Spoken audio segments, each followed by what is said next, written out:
would like to tell you a few words about the experiences that I have on one of my freelance projects with in-app purchase, to be concrete, going on with auto-renewable subscription.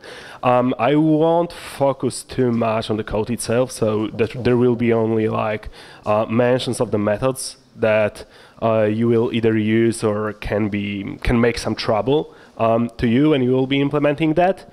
And yeah, and starting from the beginning right now, I'm Tomasz Grynfelder-Renk. Currently, I'm leading the mobile team at Empik. And yeah, let's go directly to telling you the story that I had with auto-renewable subscriptions. So first of all, I would start with really key basics, like the minimum set of information that you have to know. It's really, really easy to go with all of those steps and to just dive in and implement the mobile part of that process of auto-renewable subscription. Then I would go into the backend traps that we found when working on the project, and going on with the tricks that maybe we were able to find, and maybe it will help you if you will be implementing your own solution for subscriptions. Then something what we learned with design and wording that you have in your app, because it's always like, okay, this is some design to be implemented. It's like almost no-brainer. We are going with that, not with auto-renewable subscription, and not with the Apple review team that can be really pedantic on what you say and how you show your in-app purchase layouts. And then I will tell you a few words about testing, what you have to keep in mind when you are going to test your application, and go with starting from configuring auto-renewable subscription that you want to test, then going on with sandbox testing and configuring your project. So let's go with the SDK basics. So the steps to comply with the StoreKit requirements are really, really simple. You basically have to add observer to SK payment queue in the very beginning when your app starts. Then you implement the payment transaction observer methods that you will get your info from the StoreKit to your app about the payment process itself. Then you request and fetch SK products, so basically products that you have configured on App Store Connect, and then you go and make a purchase on behalf of the user, and you could either make a new purchase or restore previous purchases of the user. Then when your app is going to be terminated, just remove the observer from default payment queue, and that will be all fine, and you don't have to do anything else. The only thing you have to remember about payment queue is that you have to register the observer as soon as possible. In fact, when you are going with all of the Q&A that you can find on developer.com, when you go with the development forum and so on, the only proper place to put your payment queue observer to register your payment queue observer is did finish launching with options. No matter if you will do it directly in there or you have some kind of the service class that will do it on behalf of you, but then when there is a did finish launching with options, this is the place where you have to register, because at some point you might miss some of the subscriptions or transactions, in fact, that has been done in the meantime, when between the periods when user opens the app. And yeah, otherwise you will lose the track, and you will get it eventually later on, but maybe that won't be that great user experience when somebody will have, for example, payment UI appearing once more, even though they have valid subscription. Then You have to remember to request all of the product data from the store kit, from the App Store Connect, not do anything like that within your app. It's sometimes it sometimes maybe gets in your mind that maybe we will have an infinite set of products, it won't change. Let's put it to the app. No, don't do it. Just go with what you have from App Store Connect. Through the store kit, and you will, within the SK products response, you will have all prices that will be localized to the user, including their currency.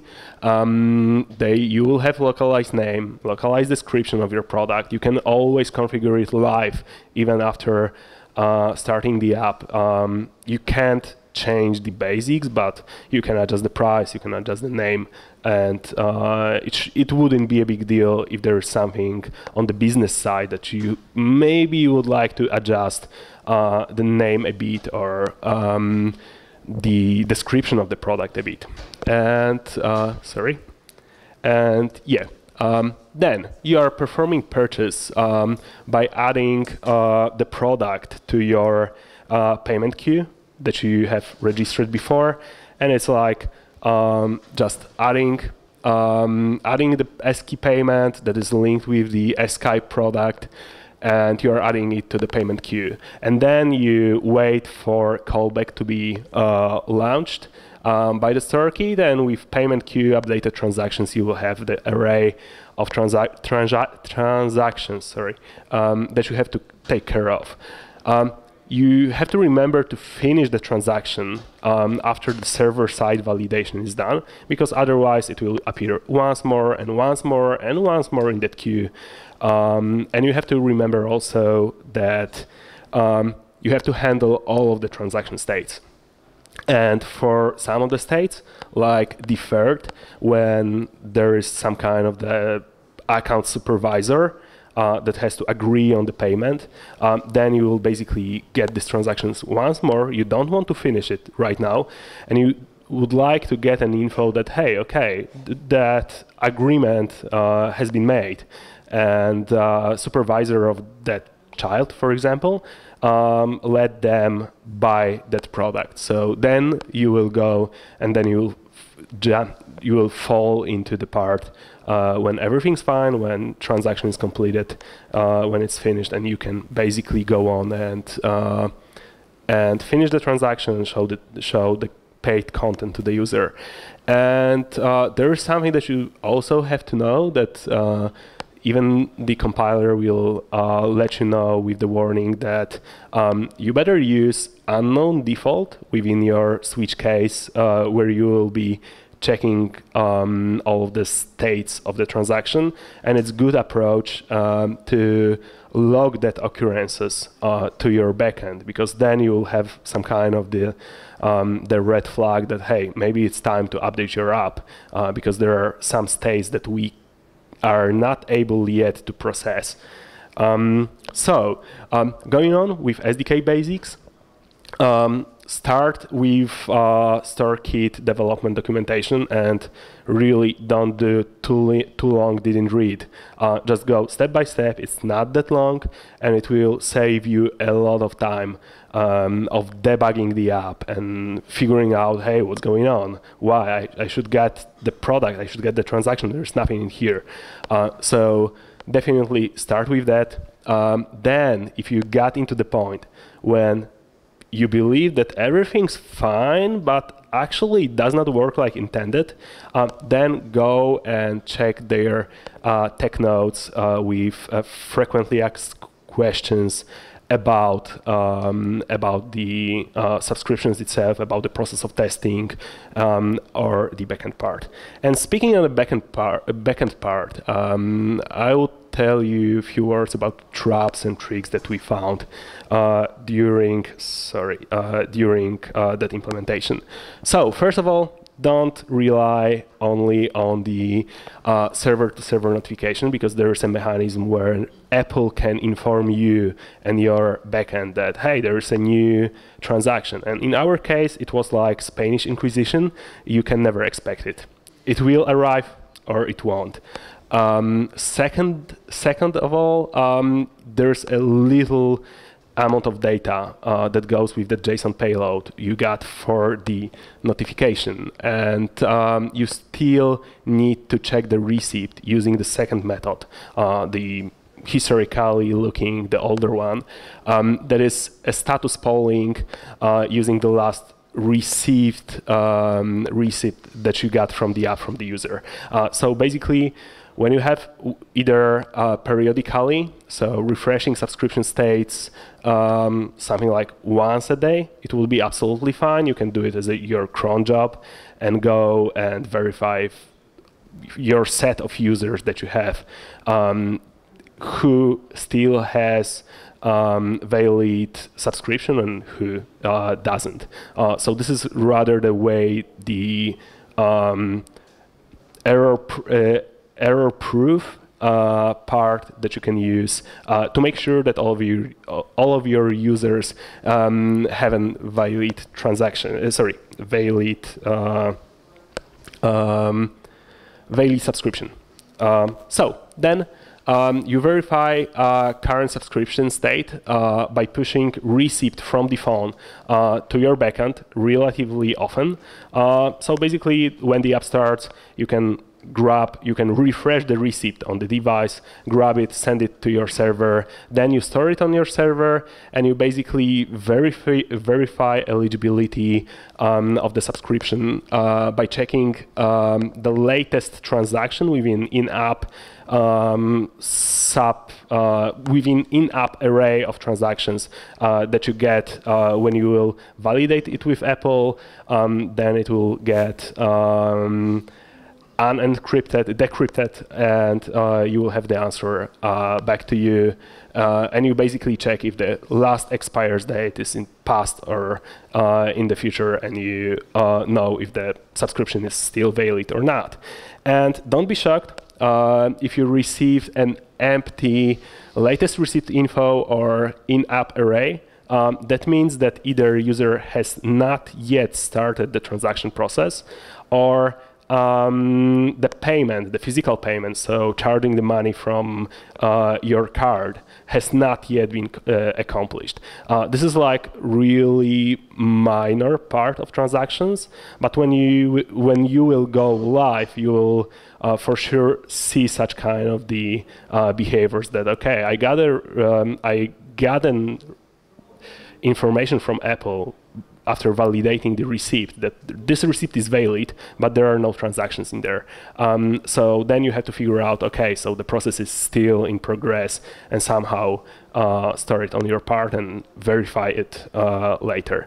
So another thing that is a little bit problematic with auto-renewable subscriptions is that you, first of all, are not able to test everything in the sandbox. That's the shame part. And the second thing is that since choosing the sandbox or production environment relies only on the signing that you use for your app, you will have to get this kind of the behavior of your backend. Then, first of all, and it's recommended within the Apple's documentation that you first ping the production, and if you have a particular error code, then you validate your receipt against sandbox environment. So you don't inform in front. You could, but their solution that they suggest is to, first of all, try with production. If you got this particular 21007 status, then you know that, okay, this is like the sandboxed application, so let's verify it within our sandbox system. So that was all on the backend part, and let's go into the design and wording.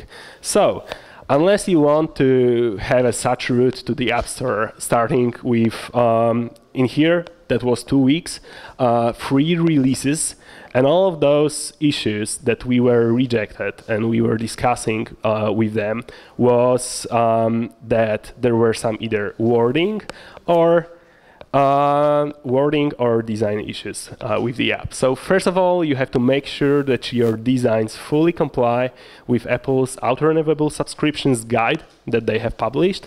And the two key information that you have to know, that you can't do any prominent buttons on prominent design that will stand out from another, even if that's like you have multiple colors, and for example you have a gradient that goes from the bottom button into the top button, and at some point the top button has more prominent color, you'll be likely rejected if you get into a bit more pedantic person on the other side. And another thing is that the billing amount should be prominent in the layout. So you basically have to make sure that first thing that comes to the user eyes is the price. So those were like two issues that we found. And yeah, and you have to also make sure that the subscriptions layout includes info about key benefits available payment. If there is a free trial period, and then you have to inform when the user will be charged and how they can stop the payment from happening. So when to resign. You have to include restore purchase button, even if you will try to do it behind the user eyes. And you will try to check if there is any kind of the previous subscription that user has. You will still have to include that button on the screen, and that was the case in our part. You have to include a link to your privacy policy in terms of service on the screen with the subscription. That was going briefly on the design and the issues that we had. Let's go with the testing. So first of all, better don't use your day-to-day device to test in-app purchases. Because first of all, you will be flooded with the alerts like on the right, and you won't be, and it won't only appear within the application that you are running. So basically, for me, the case was that I woke up. I was working late night up to late night. I woke up in the morning, and I basically can do anything with my phone because I had to constantly click either cancel, because there was a queue of payments that has been processing over the night because there were some issues on the sandbox version in store, and then everything appeared in the morning, and the only thing I could do with my phone was clicking cancel, cancel, cancel, and cancel. And going with that, there was also the second part connected, that at some point I got into the issue that my battery of my device was draining hell fast, and it was like you touch your phone, it's really hot, and you can see just the percentage dropping even 1 minute by another. So that was the part. Then one note that you have to remember about is when something was working previously and you are pretty sure that you have not changed anything that might destroy the code, just leave it for one night, leave it for one day, go back to another, because even though you have green light next to the iTunes sandbox, it happens from time to time that they have not yet updated the status, or you have to wait for the new for the transactions to appear a bit longer than usual. So that was the case. Just if something was working properly, you can go with the second step. So out with the test user that you have and create a fresh test account within the App Store Connect. But in most cases, if it won't work, then just leave it for one night and start working on that on another. So before testing the subscription process, you have to take few steps and you have to figure out a few things to make sure that you will be able to test in Sandbox. So first of all, you have to make sure that the project's build number and version is not empty, and it's some valid data, because that could be the problem. Even though if you have some env variable, it won't work. Just put there any number for testing, but that should be there. Use App Store Connect test users for development or ad hoc provisioning. You can use normal Apple ID for checking your app when it's already in the test flight, and it's behavior that will give you only a note that, okay, this is application that is yet before its normal App Store distribution. So you will be suggested to use your normal account that you have filled in iOS settings, but there will be information that you won't be charged, because it's sandboxed application. It's still sandboxed application in testing. And you have to make sure that you have filled out all of the details in App Store Connect regarding the payment. So when you create a new in-app purchases product, so for example in here, let's say test, then first of all you have to make sure that all the data in that form is completed, and you ticked cleared for sale. Even though it's only for testing purposes, you have to make sure that all of the subscription prices, App Store information with localization that you want. Only one is absolutely fine for testing, but still you have to remember. The only thing that you can omit is App Store promotion, but you must include review information, including the screenshot.